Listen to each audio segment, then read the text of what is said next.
when you were growing up? What basketball player do you like? Man, his game nice. I like that. Who did you follow closely when you were growing up? When I was a kid, I was a big Iverson fan. Okay.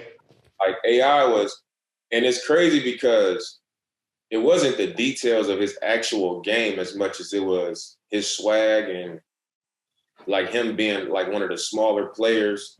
Mm-hmm. And AI was one of the few players that gave me the energy of people that I was around. Like he gave me like Allen Iverson felt like he could have been from my neighborhood. Yeah. Like, the tattoos, the braids, he wore tall tees, he was sagging. The way he spoke, it was like I knew his type. You know what I mean? Right. I knew his type of person, and it reminded me of a dude that was from what I was from. Right. And you know how hard he played.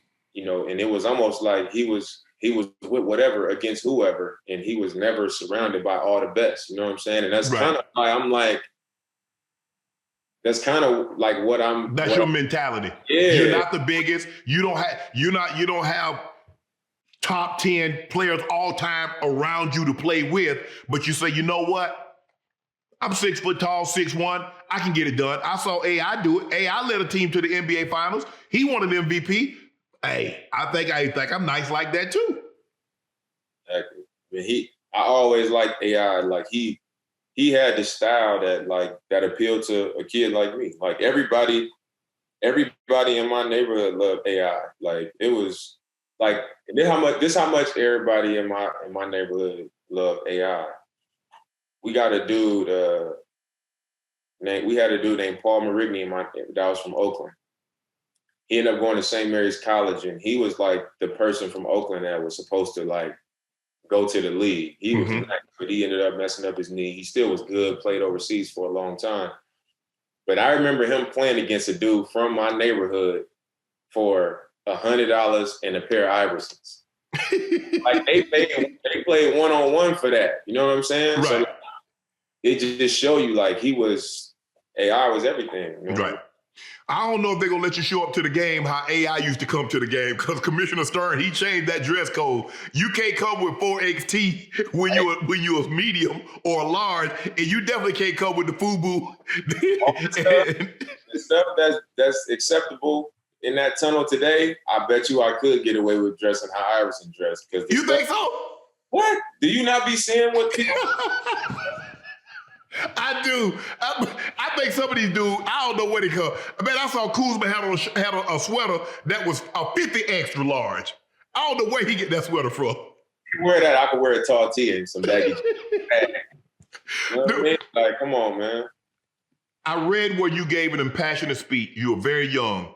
I want you to tell me how old you were when you told your mom, says, Mom, I'm going to go to the NBA. I don't know if your mom believed you at the time. I don't know if the people that heard the conversation believed, like, look, bro, we don't know nobody in the NBA. We get regular jobs. We work 9 to 5. We don't go become professional athletes. Sure. When you were telling your mom this, do you believe that she believed you? Did you believe the other people that heard you tell her this? Do you believe they believed you? I mean, I don't think nobody out there believed it. Keep it 100. I don't think nobody believed it, but I remember the day. Like it was yesterday, because, you know, my mom, the job that my mom worked, my mom went to work every morning at 4 a.m. my whole life until I got to the NBA. She went to work 4 a.m., got off at 3, and, you know, the job, they would always give her a hard time. You know, like my mom lived a hard life, and they would always hard time about her production and this and that. It was always something. And she was just having a real tough day that day. And every day for me growing up, like when I got out of school, like we caught the bus, you know what I'm saying? Like from a young age, we caught the bus. Like me, my brother, all my cousins, we caught the bus and we never went home. All of us caught the bus back to the neighborhood, to my grandparents' house. And when our parents got off of work, they would all come pick us up from there. So it would be, you know, 5 o'clock every day on school days, whatever. Around 5 o'clock, you know, my mom would be pulling up from San Ramon, and then my auntie Van would be pulling up, and then my auntie Leveda would be pulling up, and it'd be about six cars outside just parked in front of the house. And we would all just be outside. You know, it was like a summer day, but it was like a school day. And we would all just be, you know, our parents pulling up from work to pick us up. My grandmother's finishing up cooking. We all about to eat. And then that was when we went home. That was like an everyday thing. So I saw all my cousins and all my aunts and everybody every day because we all would get picked up. And they would sit outside in the car, you know, chopping it up or whatever. And we would all be outside playing. So, you know, this day my mom was sitting in the car by herself and my auntie Van got in the car with her.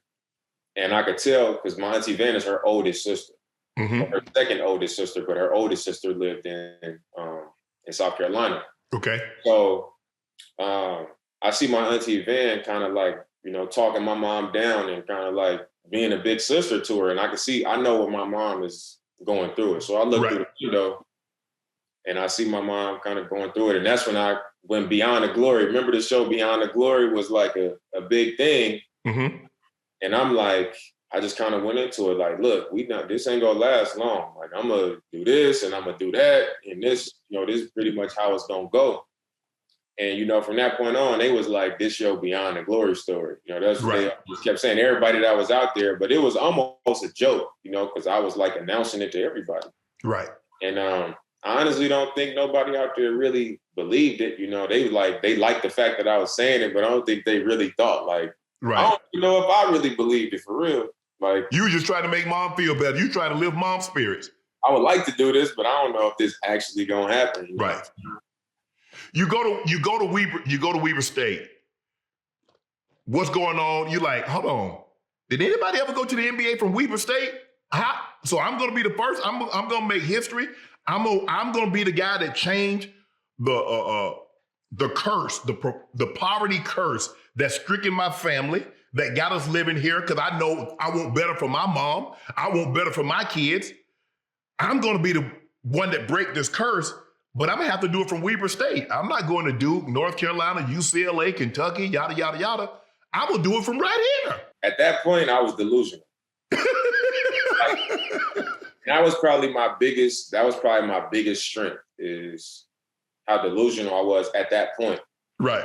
Because when I showed up on campus, I literally was like, I'm going to go to the league. I never thought like how many people made it from Weber State or, you know, our scouts gonna come watch or none of that. Like I showed up. At that time, Dame, how tall are you? How much do you weigh? When I got to Weaver, I was about 5'11", maybe 165. Okay. And then I got there and, you know, I realized that, you know, I didn't work hard enough and, you know, I didn't play hard enough. I didn't play fast enough. You know, I started to just realize like, man, this is a little harder than I thought. We had our first conditioning test and like, I damn near died, you know, like, and I was just like, man, like if this is how hard it is at Weber State, like, is this really what it's meant for me? You know what I'm saying? Like, I really questioned that after the first day to myself. Yes. Like, this is hard. And the most important thing in that experience was I met Phil Beckner, who's my trainer right now. And, okay. You know, he was the person, and obviously I had, you know, my AAU coach, another father figure to me, Raymond Young, Phil Taylor, Dame Jones, you know, like all of those dudes kind of grabbed me in high school and they're the ones that helped me get to the point where I was getting recruited because I wasn't getting recruited for a long time. But when I got to Weaver, I met Phil Beckner, who's my trainer now, and he was on my ass. Like, you're not good enough. You don't play hard enough. You don't shoot good enough. Your handle ain't tight enough. You don't get enough reps. You rather be, you know, hanging out. You don't get in the cold tub. How many shots did you make?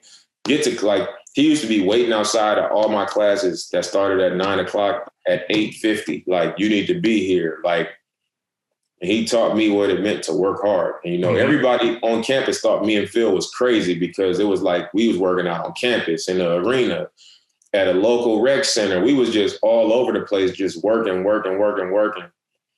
And, you know, I just made a jump from my first year to the end of from the start of my first year to the end of my first year. I was first team all conference as a freshman. In my second year, I stayed. So between that first and second year, I stayed at school with Phil the whole summer. And we just worked out. The next year I was MVP. And then I got on the draft boards after that. Like, I was on the draft board after my sophomore year. Mm-hmm.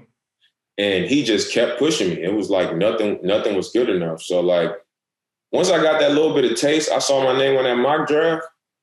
And then Phil was like blowing up Adidas, you know, like he was sending, like he still probably got it to this day, 100 emails, just sending them, begging them to let me come to Adidas Nations where, you know, scouts would be there, right. NBA players would play, the top college players would play. And I never forget on my birthday, it was my birthday. I was in Utah during the summer, July 15th. And they sent the email came back and I got in. Like two dudes, like it was somebody from Baylor and somebody from Kansas pulled out and I got in.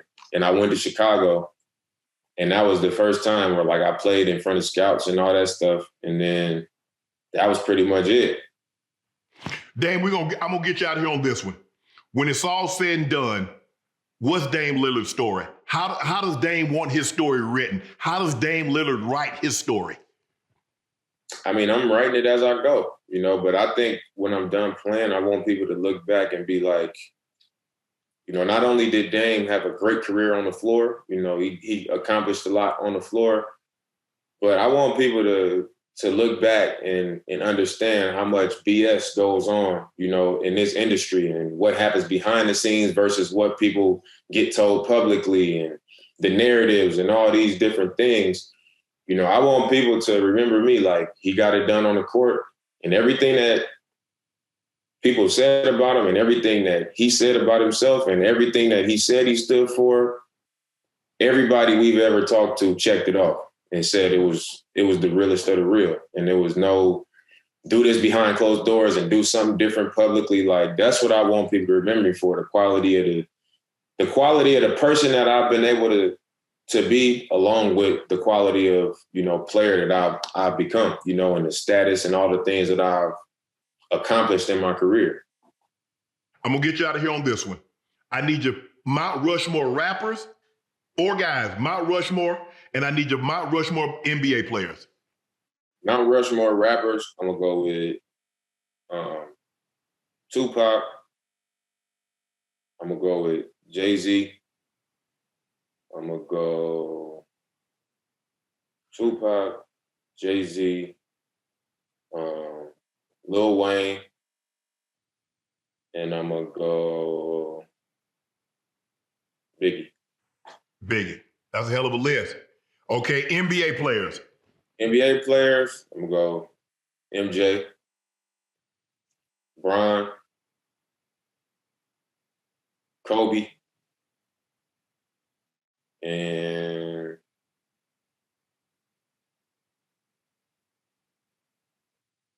I'm gonna say Magic. Nice list. Nice list. Like I really like the rap because I don't know how you have a Mount Rushmore if Tupac ain't on it. I don't care what anybody say. I know there's some great young rappers, and if you got a Mount Rushmore and Tupac ain't on it, I'm throwing your list in the trash. Yeah, Pac gotta be on. You know what to do. Hit the subscribe button and become an official member of Club Shay Shay, where we do something before two something.